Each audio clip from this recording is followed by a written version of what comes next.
Johnny, what's this stunning news we've just heard about the US military? Oh, it's terrible news, Johnny. Did you know that our suicide rates among military personnel and veterans are climbing to new highs? That is according to an alarming report by Brown University's Cost of War project. Oh, that's bloody terrible. 4 times as many U.S. service members and veterans have died by suicide than have been killed in combat. In the last 20 years. Jesus Christ almighty. Yeah, 4 times for Christ's sake. Now that says to me, Johnny, that there is something fundamentally wrong with the military and military service. Well, Johnny, what the hell is going on? And the US this year is way down on recruiting, Johnny, which doesn't bloody surprise me. The two might go hand in hand, but you can't go along convincing young people to join for military service, and at the end of it, a lot of you are going to commit suicide. I mean, that can't continue. Looked at the number of active duty service members who've served since 9/11 and the number of veterans who have served since 9/11. And when they took all of the data, some of which they had to extrapolate based on ages because it wasn't all available from the Veterans Affairs Administration. Yeah, well, in Australia here, Johnny, we've just had a royal commission into this very subject last year. And the figures, they're way short of what the US numbers are. In proportion, the figures are just as disturbing. Yeah, right. Yeah. The Australian Army is down on recruiting too, so they're going to push for more people to join up here. We need you. That's the message from the federal government tonight as it embarks on a mission to bolster the ranks of Australia's defence industry. Ministers are urging school leavers to be patriotic by choosing careers aimed at protecting our nation. The ADF is currently short 3,000 personnel, the Defence Department 1,000 staff below its budgeted size in a deteriorating strategic environment. 4 times as many U.S. service members and veterans have died by suicide than have been killed in combat. So now we've got the Pentagon and the top brass and everybody trying to convince these young people to join the military because it's not as bad as you reckon. It's really a great place to work and we're not as rough on you as we used to be. This is the infamous shark attack, where drill sergeants go out of their way to break 18-year-old Army recruits who just left the comfort of their homes a few hours earlier.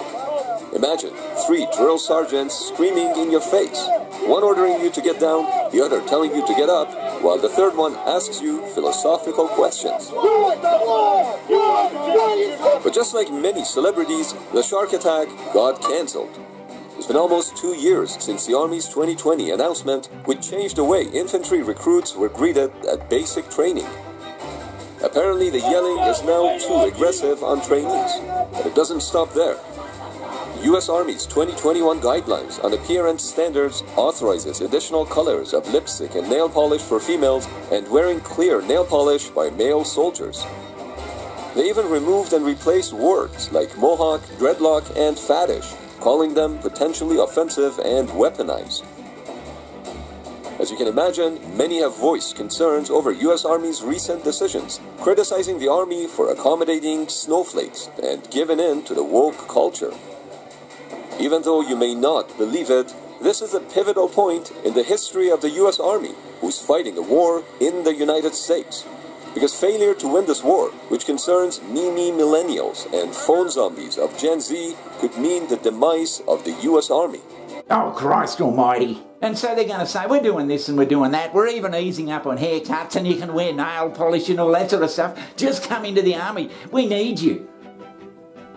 Well, that's all right until you start getting shot at. Then the realities of what you're bloody facing come home to roost. So young people today, Johnny, they're more aware of what the hell can go on in war and see all different video clips on media, social media and all that sort of stuff. So they're aware of the horrors of war and a lot of them are saying, fuck that, we're not doing that. And I don't blame them. Well, I wouldn't like to bloody get... And also in the last 20 years, Johnny, there's been pushes by the United States and its military to go into all sorts of bloody different zones and countries and fight this and fight that and displace that and blow up this. And people see that and they think, fuck, What the hell is the US doing? They've lost their belief in their country, that the country is doing the right thing by the world and that they're fighting for peace and freedom. Yeah, right, yeah. When in actual fact they're just fighting for bloody money, oil and the rich getting richer.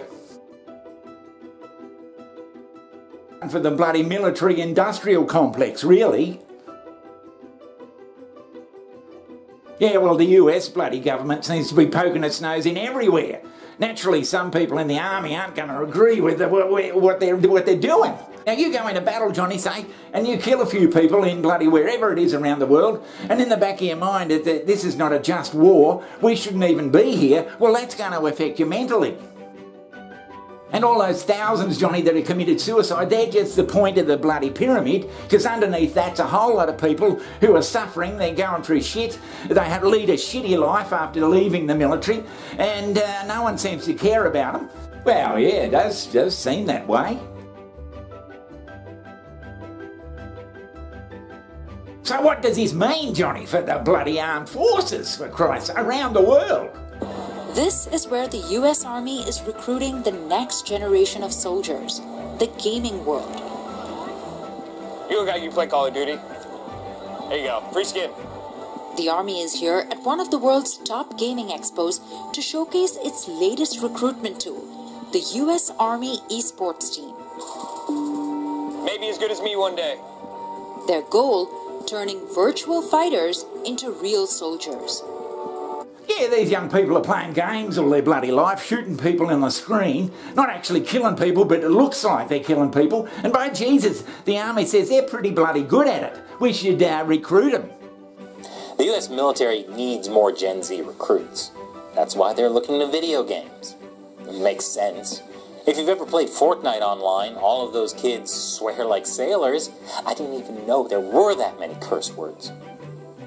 In 2020, the U.S. Navy launched an esports campaign by partnering with Twitch, tournament organizer ESL, and esports news site DoubleTap. It also partnered with esports team Evil Geniuses to create the Navy's first Counter-Strike Global Offensive Squad. I mean, is that bloody morally sound or what? Or is that, should I dare say it, grooming? Yeah, grooming. Are these young people being groomed to go into the armed forces under false pretenses that it's going to be a great career and everything, but in the end you'll probably feel shitty and won't be able to get a job? I mean, are you saying the Pentagon and the brass and all that are actually deceiving young people to join the military? Yeah, that's what I'm saying. Are these young people being made fully aware of what they're in for? Jesus Christ! And the US government can just send these young people willy-nilly to some shitty foreign country to fight in a war that most good-thinking people in the army realise they shouldn't even be there in the first place. I mean, how is that going to affect morale? So what does this mean, Johnny, for the bloody armed forces?